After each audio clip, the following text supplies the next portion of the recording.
All right. Let's get this out of the way first. The thoughts, views, and opinions expressed on Tailboard Talks Firefighter podcast are solely those of the speakers, guests, and host, and do not in any way represent the thoughts or views or opinions of any other employer, partnership, or sponsor. The material and information in this podcast is for general information purposes only and should be used at the listener's discretion. What's up, everybody? Welcome back to Tailboard Talks Firefighter podcast. My name is Chris from 4th Shift Firefighter, and today we're in the garage, and I got a notebook, and I'm standing up, but I still am casual. I got socks and sandals on because I saw a post on social media from one of my friends, and they were talking about their back pain and how they fixed it. They went through this whole training program with a coach to fix their back pain, and they referenced something in there that a lot of us do that we need to pay more attention to, and I have a way to fix your back pain or prevent you from having back pain with one little step, quite literally. And what that back pain comes down to for a lot of people is this little portion at the bottom of a squat called a butt wink. And it's when your tailbone kind of tucks underneath, usually towards the lower quarter of the depth of your squat. And that little butt wink can cause a lot of problems and a lot of pain. But good news, we're not competitive lifters in the fire service when we're out there lifting people off the floor or pulling hose or throwing ladders. So we get to move our bodies in a way that lets us work better in our gear and avoid injuries. And that's what we're going to talk about today. One little movement adjustment to keep you out of pain. Before that, I have my ever-present notebook here full of bullet points I may or may not stick to and remember. But check out my affiliates, Rescue One CBD, 0.000 THC, safe for the job, so no threat of failing a drug test and all the benefits of CBD. And also Fourth Frontier, maker of the X2 heart rate monitoring strap, the only one in the industry that shows you lead to EKG when you're tracking.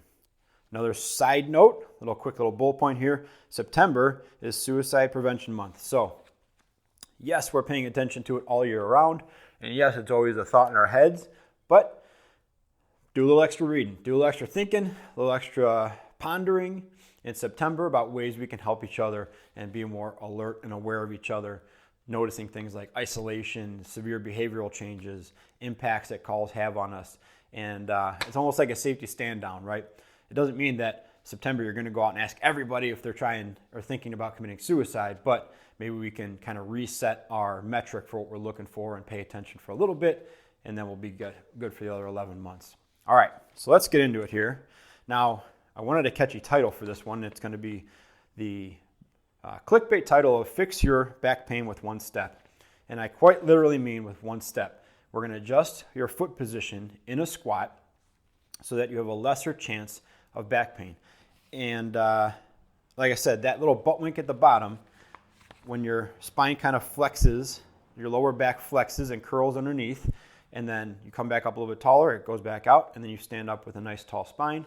That little butt wink at the bottom is the mechanism, if you do that over and over and over again under load and trying to produce force with it, for some back injuries. Most commonly, it's like a strain or just a lot of tension in your lower back, or feeling a twinge or tightness, right?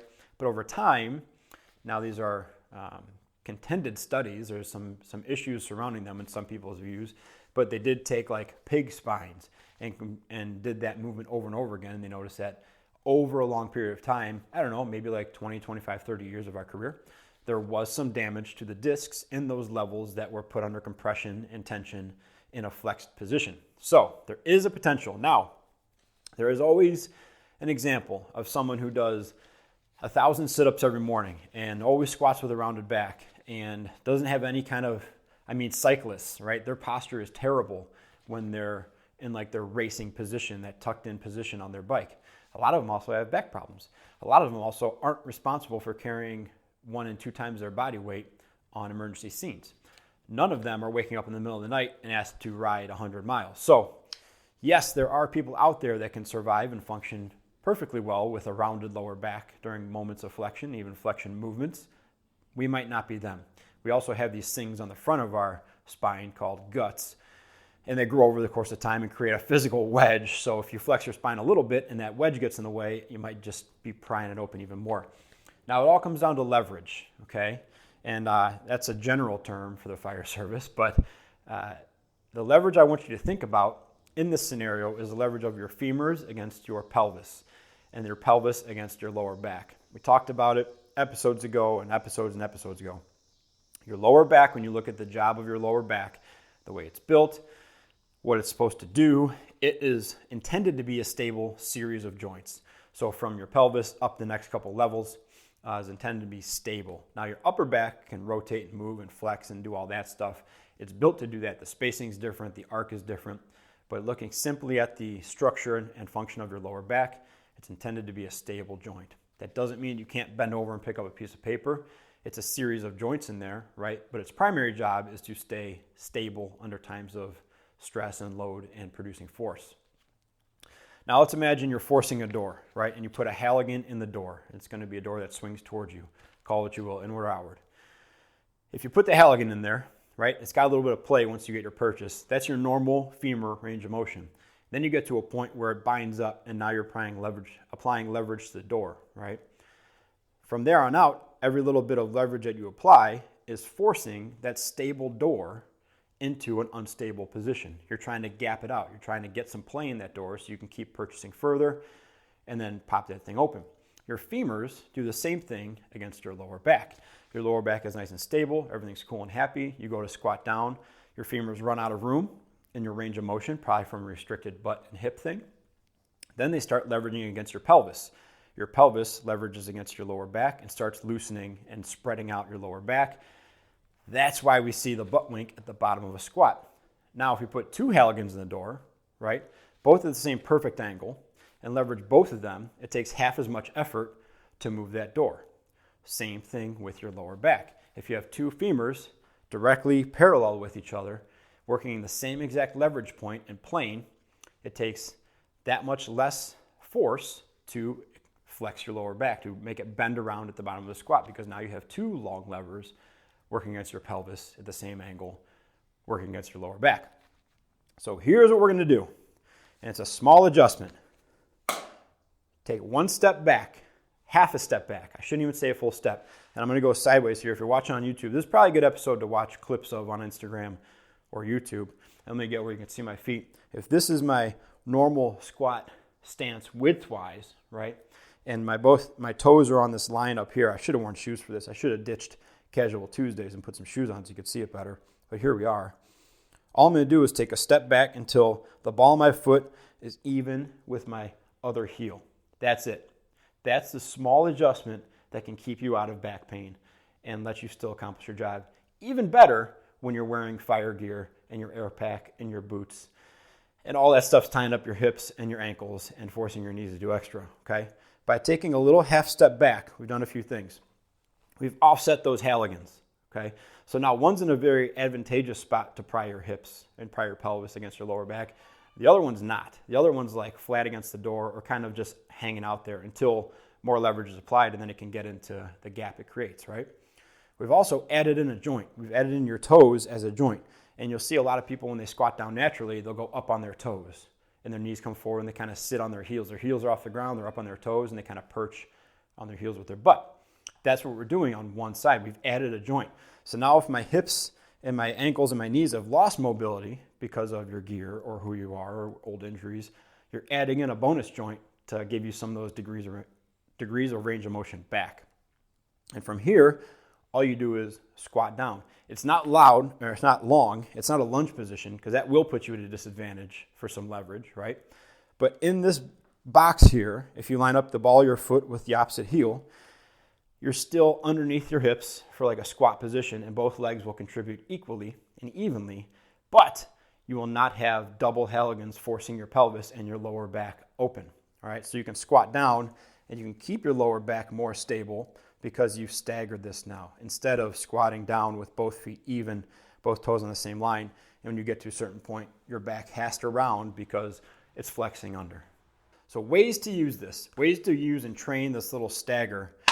Two perfect tools that I use a lot in the stagger position are the goblet position single dumbbell or single weight or kettlebell. So goblet position, meaning you're holding up by your chin, kind of on your chest, and your elbows are pinned down your sides, kind of like a front squat, but it's centered on your chest. And the other one's the trap bar. If you're doing the goblet position, the weight's higher, so it incorporates more leverage against your spine and your core, which is a big protector of your spine. So you'll be able to use less than weight than like a back squat, but get more of an overall challenging movement. If you're going to use a trap bar, the weight is lower. Yes, it's connected to your shoulders, which are higher, but the weight is lower, so you can use 2 arms, get in a higher position in the bottom of your squat because of the height of the handles, and you can lift more weight, more raw weight, using a trap bar and that stagger. Now, as your weight gets higher or stuff gets more challenging, your stagger doesn't change. So going wider when the weight gets heavier or going longer when the weight gets heavier or you get more tired is only going to put you at a greater disadvantage compared to just training that position and being able to split the weight evenly between your ball of your foot and your heel and driving kind of everything straight up when you need to. So the goblet position, trap bar, fantastic tools for training this little stagger stance. And like I said, it's little, right? It's still within your footprint. You're just moving your toe, the ball of your foot, so it's in line with the heel of the flat foot. That back heel comes up. You can incorporate the toes. You're getting a bonus joint in there. You can share the weight more evenly, and you don't have both femurs kind of can opening your pelvis and your lower back into that butt wink position. And that's it. It's simple. You got to practice it though. If you try to do it just in a moment's notice, it's going to feel a little bit awkward. But you can do this movement for decades, right? You may only be able to squat and deadlift with your feet in the same plane, like toes on the same line, for not so many decades because hip injuries, back injuries, shoulder injuries, stuff like that that prevents you from getting in that standard position, that powerlifting position. Then we add on your fire pants, your fire boots, a belt if you wear that, your shoulders, your suspenders, your air pack, all those things serve to protect us, but they also serve to limit our mobility. And yes, gear is getting much better and more ergonomic and greater like flex panels and better ranges of motion, but you're still wearing a few extra layers of non-stretchy material over your joints. Okay, so go try it out. Check out how you like the stagger stance thing.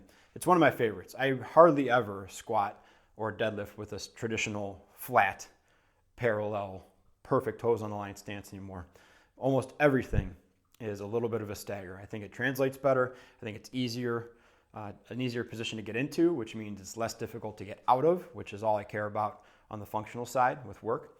And it also sets you up to lift a lot longer with that good range of motion instead of hurting your back, using the butt wink, then you shorten the range of motion, and now you're only training the top 3/4 of it, or the top 2/3 of it, and you never get any rep in the bottom part of it with that big giant knee flexion when you're really cramped down close to the ground, and you lose that, and then you go to use it when you actually need it, and now we're in big trouble, right? So thanks for watching. Thanks for hanging out. Rescue and CBD, Fourth Frontier, Suicide Prevention Month, and fix or solve or prevent or limit your back pain with one small step, and that's literally this little step here, this little stagger stance position for all your squatting and deadlifting needs.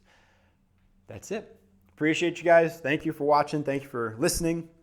Share this with somebody with back pain, somebody who's new to lifting, a meathead that won't stop lifting in a traditional powerlifting stance who has back problems, or somebody you just don't want to see have back problems. It's good for all those people. If you have questions, reach out. Very contactable on Instagram or go on the Fourth Shift Firefighter website. If you like any of this stuff and you want to contribute and say, hey, high five, good job, there's a buy me a coffee button on the website, also in the show notes, or just rate and review the podcast. Say like 7 out of 10, 7 out of 5 stars. Don't say 7 out of 10. That's not what I'm going for. 7 out of 5 stars, and leave a cool comment or something like that. Appreciate it, guys. All right, we'll talk to you soon. Keep on being more capable and durable on the job and away from it, and work towards being a fourth shift firefighter. Well, you already are if you're listening to this thing, but keep being a fourth shift firefighter. Work on getting more capable and durable on the job and away from it. That's enough. All right, see you guys later.